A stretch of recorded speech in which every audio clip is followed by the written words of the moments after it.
Hey everyone, welcome back. I hope you enjoyed that setup and playthrough of the game Paladins of the West Kingdom. Yeah, that was a lot. Really complicated.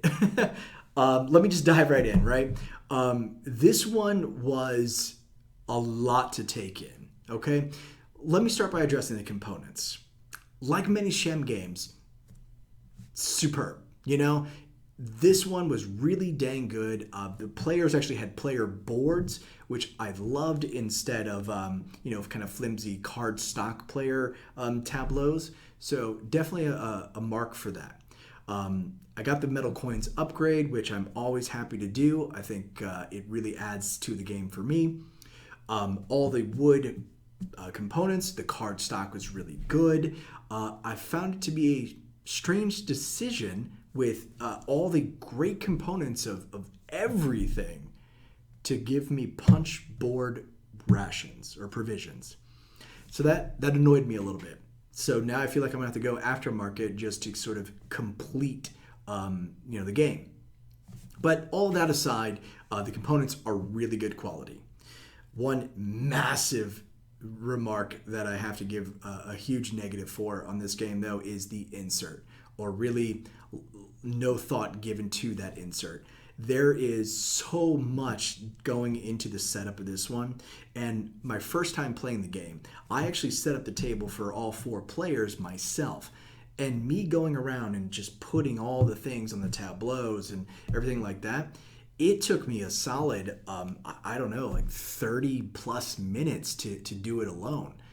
And that shouldn't happen. There needs to be way better organization in this type of game, especially because all players are getting a set of paladins, a player board with a specific number of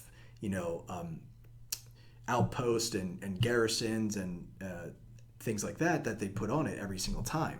So more thought should have been given into that insert and things that come with it to organize the box a little bit. It's a tiny box, but man, there's a lot happening in there. So all of that aside, I did actually go aftermarket, picked up a 3D printed box insert, really good quality. They did a great job with it, and for the next playthroughs, it really just made setup and teardown so much faster. So why should you add Paladins of the West Kingdom to your collection? Well, you like worker placement games, obviously. Shem is known for doing a great job with these types of games, and I am really thrilled to have this one in conjunction with Architects of the West Kingdom. They are two radically different games, and I'll try to get a video about those differences later, but for this one, Paladins is completely different.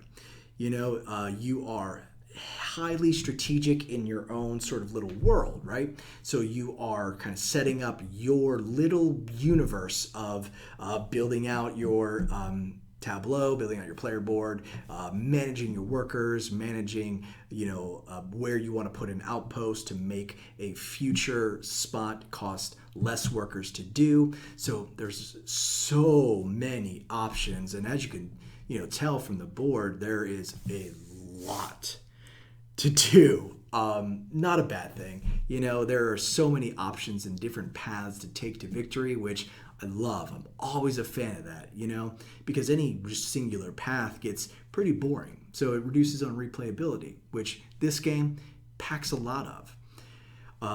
Where they could have probably improved, I guess, a little bit is, I don't know, maybe more paladins, maybe some variants there. I think that having the limited number of paladins to go through will catch up kind of quickly. We've only done it, I guess, 3 or 4 times now, and we haven't really gotten stale with the paladins, but we're kind of getting an idea a little bit more of, all right, where's the strong ones for what I'm trying to accomplish in relation to like King's Favors or King's Orders, things like that. Why should you not add this to your collection?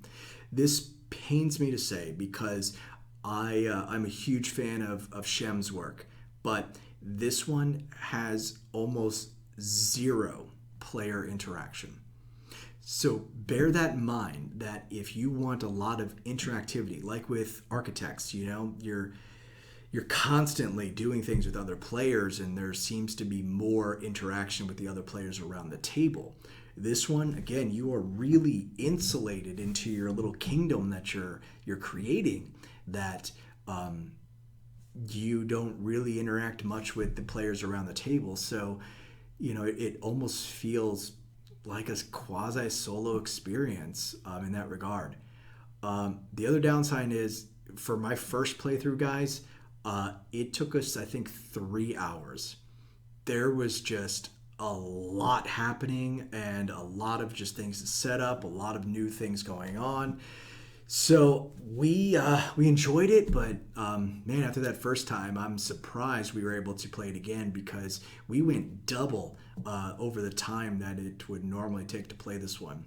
So I'm not going to drown on too much, because if you're watching this after the playthrough, this is probably already a 40-minute video. But look, it's a heavyweight game and a lot happening. Heavy strategy, really deep and involved, a lot of cool ways to victory, but limited to no other player interactions and things like that. So I really enjoyed this one. I'm happy to have it into the collection, and I'm looking forward to Viscounts of the West Kingdom. So I'll definitely get that one once the Kickstarter is complete there. But guys, let me know your thoughts about Paladins. If you like this one more or less than Architects, leave a comment down below. If you happened upon the video and you enjoyed the content, please feel free to give a subscribe. Really appreciate the support. But until next time, guys, thanks for watching.